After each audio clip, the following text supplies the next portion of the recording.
All right, welcome back to the FITSNews studio. It is time for another edition of your Week in Review. I am Will Folks, the founding editor of FITSNews.com. I'm the host of the show, but today it is really the Jen Wood Show, our research director, who has been really the driving force behind our coverage of two of the biggest stories here in South Carolina and, frankly, across the country. Jen Wood is here today. We're going to talk about the latest developments in the case of Alec Murdaugh, which is headed potentially toward a new trial after the state Supreme Court made a huge decision in his case just this week. We're also going to talk about the latest developments in the Micah Miller story as we move forward on three critical fronts. We're going to tell you what those fronts are and why a move by John Paul Miller this week could impact them over the course of the next weeks and months. We're also going to walk you through a scandal involving an established church, not one of the coastal churches, not one of these sort of Jesus is your boyfriend churches, as I've called them, but this is a scandal involving a 224-year-old Presbyterian denomination. We're going to walk you through everything that's going on with that story, which FITSNews exclusively reported on. All that and more is heading your way on the Week in Review. So this week we're actually joined in the studio by Jen Wood. And Jen, you know, that means I don't have to do the ridiculous thing where I try to put my earphones over my head to act like I'm just ridiculous and super awkward 90% of the time. It's a little autistic. Yeah. I have a touch of the tism. You do. You're special. Yeah, but you're right. It never really works. Yeah. It just kind of looks dumb. I'm not always knock the microphone or or you get tangled up in the cord. Dylan says there's absolutely no production value to it either. None. So anyway, well, we don't have to mess with it now because you're here. But and I'm glad you're here because obviously a very big week in the Murdoch murders, crime, and corruption saga continuing on the legal side, on the Supreme Court side. The Supreme Court of South Carolina issued an order this past week announcing that it had accepted certification of Murdoch's latest motion. Now, walk us through what exactly does this mean? Certification, accepting certification, what does that mean? So basically, Dick Harpootlian and Jim Griffin and Alex's team of attorneys filed a motion for certification with the Supreme Court to bypass the Court of Appeals to hear his case on the jury tampering allegations. And that's typically done in instances that are, of great public interest. And, with jury tampering by a public official, the Supreme Court thought that this was one of those instances. Well, let's just go ahead and settle the public interest. I mean, it's the trial of the century in South Carolina. Yes. He's the most notorious convicted killer in South Carolina history. So public interest is covered. Yeah, I mean, as I learned yesterday, it is Court TV's most watched trial. Oh my God. It was like 5 million viewers at one point. I had no clue. Unbelievable. And so obviously matter of great public interest, but what's the other threshold for the court taking this request up? So we're really looking at the standard that they're going to be applying to Murdoch's motion. Is it State versus Green, or is it Remmer? Is it going to be the Remmer case? Well, walk us through these cases just to get some context for folks that haven't been following. State v. Green is a South Carolina case. Right. And in that case, the current Supreme Court Chief Justice, and we're going to get into this dynamic of a changing South Carolina Supreme Court because the court that was hearing all the Murdoch stuff up to this point is vastly different today than it was just last month. So we're going to get into that. But the Green case is a state case.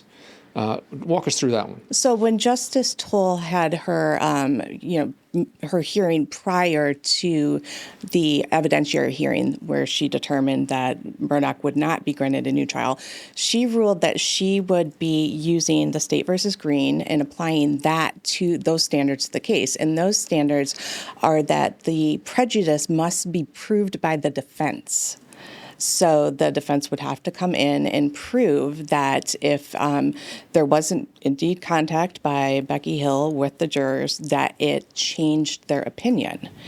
So if Becky Hill says to the jury, hey, watch that guy, he's kind of shady, and all of them are like, whatever. We didn't listen, right. So in that case, there's improper contact, but prejudice ostensibly did not occur. Right. Okay. Right, which, a lot of people, I mean, that is a big question. A lot of people really believe that since the Supreme Court has made a different ruling, that the Supreme Court's ruling should have been applied. And this is the Rimmer case. The Rimmer case, right. So that the Rimmer case ruled that when there is contact with a juror by a court official, that prejudice must be presumed. And that's the difference. So the defense just has to prove that the contact occurred, which clearly, obviously, that they have proven that they presume that it was prejudiced or caused prejudice. Well, let me ask you this, and this was something we were obviously at the hearing where former Chief Justice Gene Toll decided that Alec Murdoch was not going to get a new trial.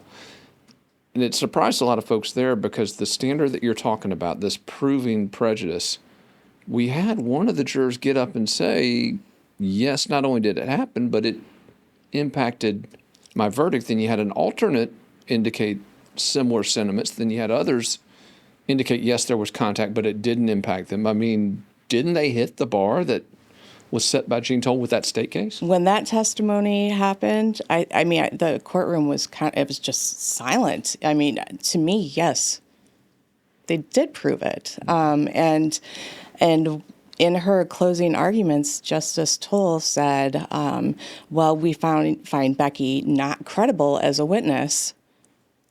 It doesn't matter. Yeah, and she's the only one countering these assessments. I mean, she's the only witness the state had to push back. Right. Just one. Wow. Just one. She could have changed that verdict. So this moves forward. I want to talk about a couple things because obviously we're looking at this state case. We're looking at the threshold that may have been met anyway. Mm-hmm. In fact, Dick Harpootlian, you mentioned him earlier, and Jim Griffin, along with Philip Barber, Maggie Fox, they're arguing essentially that, look, we not only did we meet the standard, but even if you think we didn't, let's get into this Rimmer case you mentioned. The standard in South Carolina is under the U.S. Fourth Circuit Court of Appeals. The Fourth Circuit is one of the many courts of appeals which have held that Rimmer is the standard, and that, as you mentioned, that presumption is that prejudice happened if there is this improper contact. And in fact, they point out, listen, we got this other case where this guy's a bailiff making a comment. In this case, it's a clerk of court. That's a much higher position than a bailiff. That's putting your thumb on the scale. And obviously they went in detail about Becky Hill's alleged motive. But Jen, let me ask you this. We've talked a lot about this case. We've talked a lot about the allegations against Becky Hill, which are much more than just jury tampering. What's happening with the Becky Hill case? Because we've seen a little motion on that front. We've seen ethics complaints referred for criminal prosecution. Right. We've seen her son get arrested for wiretapping. Mm-hmm. We've seen, obviously, her cooperating with the state in trying to keep Murdoch from getting a new trial. What's happening with Becky Hill, and where's that case going? That's a real good question. I think a lot of people are extremely frustrated that they haven't heard any updates. I mean, obviously there is, an ongoing criminal investigation. The Attorney General's office kind of conflicted it out, kind of. No, not really. Kind of, but not really. I mean, so they pulled in. They asked another solicitor, "Hey, will you help us with this?" Basically, but right. By the way, our office is still going to have control of it. Not only our office, but Creighton Waters, right? The guy who ran the Murdoch trial. I mean, they've got a vested interest politically in maintaining the integrity of this verdict, and it was expected that they would hand the case off so that they should have handed it off. Right, and they did it, but no, they didn't. I mean, it's very bizarre. And, I think the longer that they hold off on these charges against her, I mean, we're talking, the state has 30 days to file their response. This could get heard as early as December before the Supreme Court. Are they holding off so that they don't put a indicted individual on the stand to testify? Well, here's the other question. You talk about this potential for a December hearing at the state Supreme Court. Let's assume for the moment they fail there, which, again, I think at this point it's pretty much 50-50. I think they got a 50-50 shot of getting a new trial from the state Supreme Court. Mm-hmm. And one of the big reasons for that, let's talk real quickly about the change in composition of the court. August 1, just 2 weeks ago, former Chief Justice Donald Beatty stepped down. Justice John Kittredge became the new Chief Justice, and then Letitia Verdon from Greenville took her seat on the court. So you've got a new Chief Justice, a new Justice, but most importantly, Donald Beatty, who was protecting Clifton Newman, protecting arguably this verdict every step of the way. He's now gone. And now you've got John Kittredge in the Chief Justice chair. And by the way, this Green case we're talking about, that's his case. Yeah.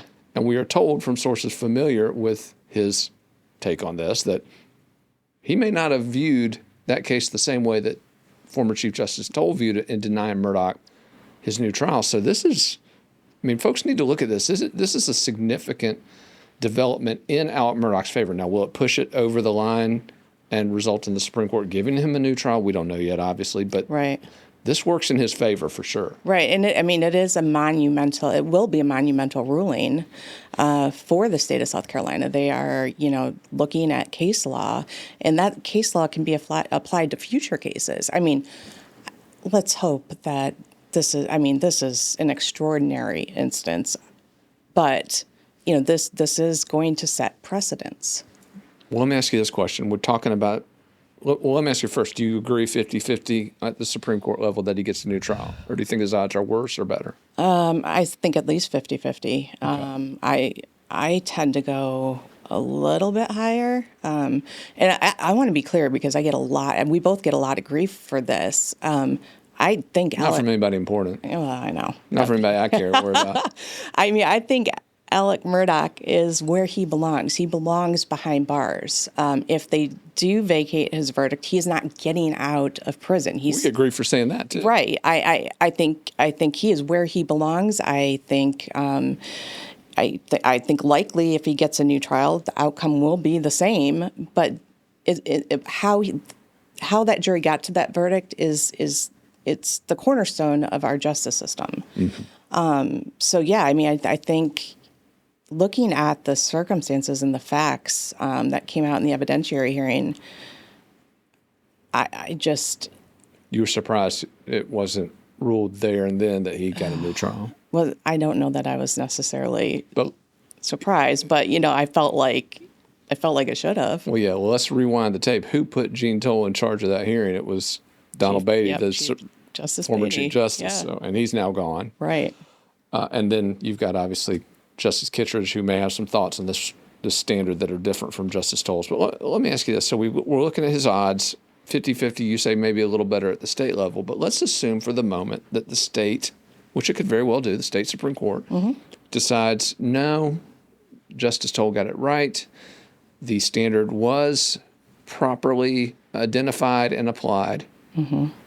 Let's go now to the U.S. Fourth Circuit Court of Appeals, because I guarantee you that the second they get that ruling, if that's what happens, if they don't get a new trial, they're going to take it habeas corpus right down to the Fourth Circuit and say, hey. 100%. Now, what do you think their chances are there? They've already made rulings where they've said how they're going to rule. And remember, I think eventually he's going to get a new trial. In this, we have to remember this, the jury tampering is not the only thing that they are appealing. They're also appealing the admission of the financial crimes and the prior bad acts. And that's a credible appeal in its own right. It is a very credible appeal. I think they also have a good case on that. I'm not quite as versed in case law on that, but I do think that it was a controversial ruling. I think it will be reviewed very thoroughly. Let's bring this to brass tacks. You and I both think he did it, or at the very least participated in it. Knows who did it. I mean, obviously he was there. Other. Right. He was there and he lied about it and then continued to lie. So we know that. We both believe the jury got it right, got the right answer, correct? We both believe he's where he should be. Right. We both believe he should never breathe free air again. Right. Right. So then let's ask this. Let's rewind it from that, because we get all these folks saying, okay, but it was a circumstantial case. No murder weapons ever found, right? You've got this jury that was clearly, and to some, rigged, a person thrown off of it at the last minute. Right. You've got Becky Hill's tampering, which is being investigated by the same agency that investigated Murdoch.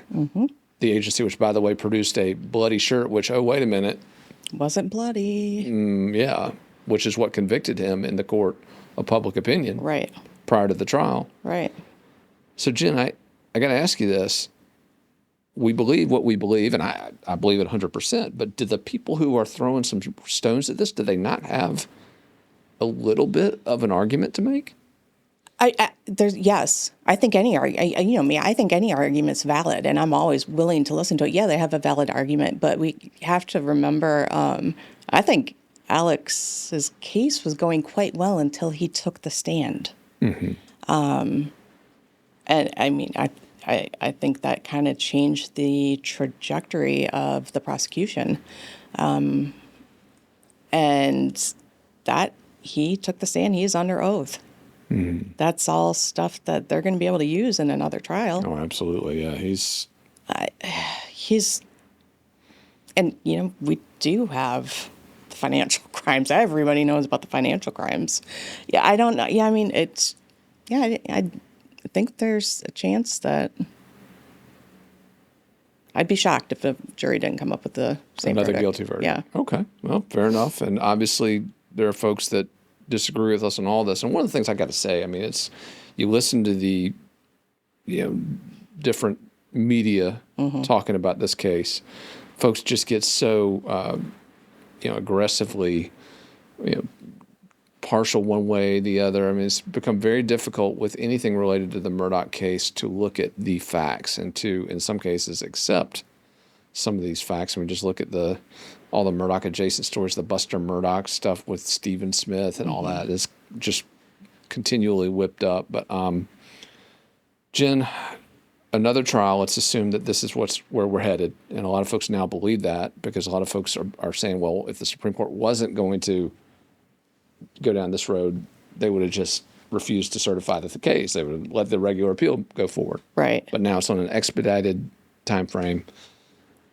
As you see a potential second trial setting up, how much pressure does this place on SLED? How much pressure does it place on the Office of Attorney General Alan Wilson? Because, again, we still got this Becky Hill stuff hanging out there. They're incredibly conflicted on that stuff. Extremely conflicted. I mean, I think it places a ton of pressure. I mean, you're going into a trial where the defense already knows the offense's plays. And I think that's going to impact. I mean, they know what worked in the first trial and what didn't work. They can analyze, I think a lot of the jury wasn't fond of Dick Harpootlian. They can analyze who's, examining witnesses and who's cross-examining witnesses and their approach and what didn't work well the first time for them.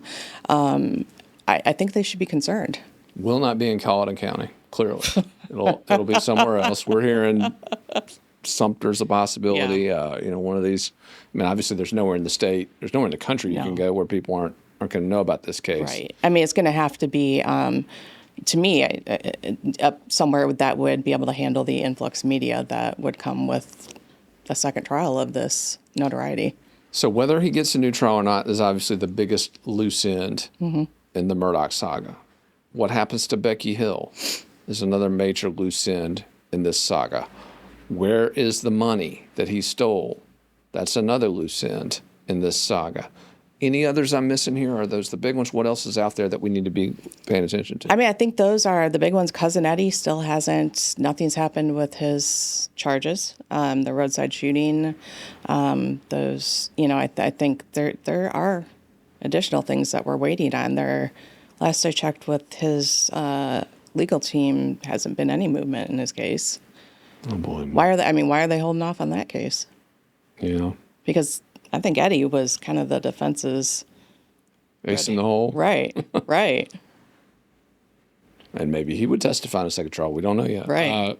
Well, Jen, obviously you've done amazing work on this, and in the aftermath of this big announcement by the Supreme Court, this big order certifying Murdoch's case, indicating they are going to take up the question of whether Justice Toll, former Chief Justice, erred in denying him a new trial. They're going to take that up. As you mentioned, briefs from the Attorney General due within 30 days, and we are told by those close to the case that we could see an argument in December. Obviously, we will keep a close eye on that and any federal habeas corpus motion potentially filed on Alec Murdaugh's behalf. But I want to I want to shift gears with you now. We've been talking about Murdoch a bit. I want to talk a little bit about another hugely high-profile case here in South Carolina that we've started to see some coverage of. One of the angles, we talked a lot about Micah Miller. We've talked a lot about Micah Miller's friends and family. We've talked a lot about the allegations that they've made against Pastor John Paul Miller. And we've seen Pastor John Paul Miller try on several occasions to reclaim the narrative. He went on TikTok and said he's going to expose a lie a day. He goes on News Nation and gives arguably the most bizarre interview. I can't believe that interview happened. I mean, it was crazy. It was crazy. I mean, the guy's nuts. I mean, let's just dispense with that. But now the latest pushback comes in the aftermath of the global settlement that we covered. We were the first to report on this out of Conway, South Carolina. A couple weeks ago, we were there. Surprised everybody, this settlement, global settlement between Micah's family, the church, John Paul, all the cases. Settling all the cases. Any potential litigation. People were pissed. People were pissed. Yeah. And I still, people's have such strong opinions on these stories and these legal cases. And, I did a follow-up story about that settlement and about the hurdles that Micah's family would have faced if they had pursued legal action. They were going up a mountain. I mean, it was not just an uphill battle; it was an up mountain battle. They got a settlement. We've heard rumors that it was in the low six figures, but looking at probate law, looking at everything that they were facing, they weren't really entitled to any money, and they likely wouldn't have gained access to her estate. So. For them, I think it was about, they want to know what happened to Micah. They want to know, the last months of her life, what happened. And I think they achieved that. They still have Micah's electronics when they're released by investigators, which last we heard they haven't. They will be getting those so they can get some insight into what was going on. And, I think they're moving forward with, looking at legislation for coercive control and, things in Micah's memory. So it was interesting to see that pushback that they got. And I felt bad because really nobody understands, they were dealing with the grief and trauma of losing their sister, daughter, friend. And those cases, just add to that. They add to that grief and trauma, and they're not easy. So I would never, fault somebody for making a decision to settle a case. That's up to those involved. You did a great job breaking down, again, you call it a mountain. It really was what they would have had to get through just to get to a court case, let alone win it. So I thought you did a great job of breaking that down and sort of putting some context on that anger that a lot of folks expressed toward the Francis family in the aftermath of that settlement. But let me ask you this, Jim, because the settlement happens. Mm-hmm. We all assume, okay, well... It's starting to quiet down a little bit. Correct. And then all of a sudden, having failed to shift the narrative with his TikTok true crime channel or whatever he's doing, having failed to shift the narrative with his big News Nation interview, John Paul drops a court bomb, a massive filing. Walk us through what he did. And this is after the settlement. This is right. What is he even filing this? So as part of the settlement, the Francis family agreed to withdraw their petition to be a personal representative for Micah's estate. So they agreed to withdraw that. So he would have had to file an application to become personal representative of her estate. This is an application that, by all accounts, was uncontested. Nobody was battling him for control of her estate. Just fill out a form and it's done. Right. You file that application, the motion, any supporting evidence that they're married. He filed a motion, didn't he? He filed a motion, an affidavit, and 128 pages of evidence supporting this affidavit, and it was basically trying to steer that narrative again that he was, Micah was mentally ill, and he was the only one trying to get her help, and her family was impeding her mental health treatment and encouraging her to stop mental health treatment. Her family, particularly her dad and sister Sierra, in interviews have indicated that they believe that any mental health illnesses were an exaggeration by John Paul to kind of control Micah. And he's pushed back on that very hard with what he says is evidence that they impeded that treatment. And he dropped text messages in this filing amongst his exhibits. Let me ask you an uncomfortable question. We've all heard the expression that two things can be true at once. And I think it's abundantly clear that John Paul Miller harassed, potentially abused, perhaps even physically, sexually abused Micah Miller. I think those things are certainly out there, incredible allegations. But does he have a point in some of the arguments he made in his affidavit that she was mentally unwell? And does the point then flow into this narrative of what may have happened to her? Because again, I've been with you, with most people on this from the beginning, that this woman was gaslit into ending her own life, at best. But does he have a point? It's hard to know, without knowing Micah, really what she was going through and what her mental health status was. But there were a lot of things. First of all, I struggle with a lot of evidence that he presents because he presents what he wants you to see. So I struggle, I want to see the rest of the text threads, before and after what he submitted. But so it's really hard to know, what's going on inside something. But there were a lot of things in the filing and the affidavit and the exhibits that concerned me and had me ask questions. For example, when she had her breast augmentation surgery in 2017, December, she apparently went into psychosis and wasn't making any sense. And he says she was diagnosed as bipolar. But, in talking to mental health professionals, a bipolar diagnosis isn't something that you get in 2 to 3 weeks. It's something that, with bipolar, you see mania and depression, ups and downs. And you have to see a certain number of those episodes for an accurate and, a real medical diagnosis of that. He provided very little evidence from medical professionals of her treatment, of her diagnosis. There's pictures of medicines, but there's no refills. The bottle of pills were full. And the Seroquel that he submitted, it's a very heavy duty psychiatric medication that a lot of times makes you feel very foggy and drugged. There's a lot of things in there, and even the affidavit that he filed where she was hospitalized involuntarily doesn't quite look right. We're digging into that because there's a lot of things on that affidavit that aren't making sense to us. So there are things that we are looking at. But yeah, you go back to it, there's two sides to every story, and he's presenting his side. Well, let me ask it another way. The TikTok insanity didn't work. The interview didn't work.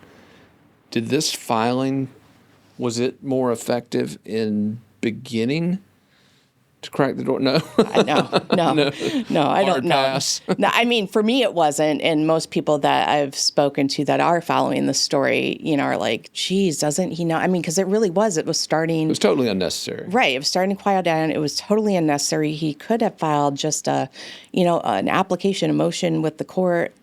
It probably wouldn't have made It was gratuitous. Splash. It was very. I was texting with an attorney friend who said... it's a character assassination of somebody that's already dead. Right. Narcissistic personality disorder is the term is overused right now, but that was what it was. I think it fits him. Yeah. He's textbook. You open a textbook, and that's what you're going to get. Yeah. But it was self-serving. I'm the only one that helped her. She was saying how great I was. I mean, it kind of read like her bizarre obituary. Yeah. Well, that's the thing. I mean, I keep going back to the way he attempted to control the narrative in the immediate aftermath of her death. And it was almost like that was what got him in so much trouble in the first place, because it was the bizarre announcement telling the congregation, don't talk about it when you walk out of the building. The obituary that clearly tried to paint them as the happiest couple ever, when obviously they were anything but. Yeah. And let's not forget, Jen, I mean, Micah, we don't just have Micah Miller's death hanging out there. We got a suspicious death linked to another cat tied to this scandal. The guy in the wheelchair, the former Chris husband. Skinner, yeah. Yeah, the former husband of his new paramour, let's call her, alleged paramour, I guess we should say. I mean, alleged. Clearly this is bigger than just... When I talk to people who are close to this case, close to Micah, they are very afraid of John Paul Miller. They're frightened. I mean, that's why, a lot of the sourcing that I've done in this, they're close friends of Micah. I'm verified who they are, verified their stories. They all match, but they don't want their names out there. And they're petrified of him. And I think that speaks volumes, to, how much control he has, how much control. I mean, what Micah went through is a lot, and I don't think she's the only one that's gone through that. I mean, you saw his ex-wife's application for custody. She has sole custody of their kids right now. It was eye-opening. That, to me, of all the documents that have been produced in this saga, that court filing by his first wife, Allie, was by far and away the most, to me anyway, the most, like you said, eye-opening, jarring. Yeah. I mean, it was kind of, wow, like this is not new. This is she's been through this. Yeah. She's validating everything in an affidavit with supporting evidence that Micah had been through. It broke my heart. And then we got the story of his dad, who has been accused of all manner of things over the last few decades, who many believe, including Allie Miller, I'm sorry, forgive me, believe may have been responsible for molesting John Paul. Right. I mean, that's out there. It's just, this story is, I never thought a story would be more bizarre than Alex Murdaugh's story. And this one it's absolutely, it's wild. And I think it's, you pull the religion into it too. And, him using that as leverage over people, as just, wow. Let's talk a little bit about where the story's going. We've heard reports. You actually published a report a few weeks back about potential civil cases being filed against John Paul Miller by former assault victims, sexual assault victims, perhaps. That's what we're hearing. There is obviously some form of criminal investigation underway. John Paul Miller's attorneys have said it's over. We have determined it is not. It's funny because they said it was over, and it's like the next day I talked to somebody who had just been interviewed by. I'm like, yeah. Well, we heard that after the settlement. Of course, right. John Paul Miller, one of his attorneys, Russell Long, I believe it was, got up and said that South Carolina investigators had concluded their work. And kudos to you for the pushback on that question. Well, I mean, yeah. Because I was like, wait, what? Who are you talking about, buddy? Yeah. Which investigate? Like which agency? Yeah. And he didn't have a very good answer for that. He did not. And I think, his response was, they said, we reached out and asked if the investigation was still ongoing, and they didn't respond. Yeah. Okay. Yeah. Good luck with that. So, yeah, there's still there's much more to come in this story. And I think, I think it's going to get even more wild the more we learn. So we've got civil, we've got criminal, and then arguably the biggest part of it, certainly to Micah's family, is the debate over coercive control and the legislative push, which we will likely see this coming session. Starts in January, but lawmakers come back in December They'll pre-file bills at that point, so we could see a coercive control bill as soon as December, right around the time that Murdoch case is hitting in the Supreme Court. As you look at that debate, Jen, the civil, the criminal, coercive control, the Micah Miller story, is this why John Paul is so aggressively trying to push this narrative? Because he sees that this story, let's forget the public interest for a minute. Let's assume that the public was done with this story, which they obviously aren't. But with all those different facets still hanging out there, I mean, that's a story that's just going to keep going, isn't it? Is that why he's so desperate to? I think for him, it's all about how he is perceived by the public. I think he feels the need to look like the good guy, and that isn't going to happen. But I don't know that he understands that the more he talks, the more people look at what he's saying and question it. Like us, he submitted the affidavit. We're digging into that. We're lining up the dates. We're checking to see, okay, well, he said this happened then. What did her family and friends say happened? But he isn't the type to listen. After her death, people were advising him not to preach the Sunday afterwards, and he didn't listen. So, I think I'm always like, why don't they tell him just to be quiet? I don't know that he would listen if they did. Well, same with Alec Murdoch when he took the stand. Just be quiet. Right. Just be quiet. I see a lot of similarities in the two of them.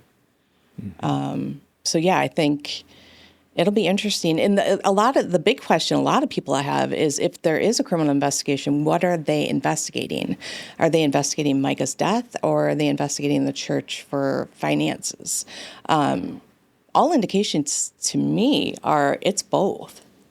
I don't think it's one or the other. I think Micah's death opened a can of worms for him. Yeah. Both of these stories, the Murdoch story, the Micah Miller story, they just continue. And again, we look at, a lot of folks are like, well, why are you still covering this stuff? Well, the Supreme Court just took Alec Murdaugh's new trial bid. And obviously in the Micah Miller case, we were just talking about all these new avenues that are potentially opening up related to investigations and legal claims. That's why we're covering it. But I want to shift gears, Jen, and I want to briefly address, we're not going to get too deep into this, but as I've been covering a lot of these religious stories and some of the church wars on the coast, I took a little grief for a column called Jesus is Not Your Boyfriend, referring to some of these coastal churches. But I want to point out, it's not just these coastal cults of personality, if you want to call them that, where we see this kind of drama. And earlier this week, I reported on a similar scandal involving one of South Carolina's oldest religious denominations, and I'm referring to the Second Presbytery of the Associate Reformed Presbyterian Church. Now, for those of you unfamiliar, the ARP is one of the more conservative sects of Presbyterianism, hardcore Calvinist. I'm former ARP myself before I made the switch to the Lutheran side of the equation. But this is a storied denomination, 224 years old. It involves dozens of churches. It involves thousands of worshipers. Perhaps most importantly, it involves millions of dollars. And what we're dealing with are allegations of sexual assault against a former pastor in this Second Presbytery of the ARP Church, and an allegation from the larger church, the ARP, that Second Presbytery covered up this scandal or attempted to cover up.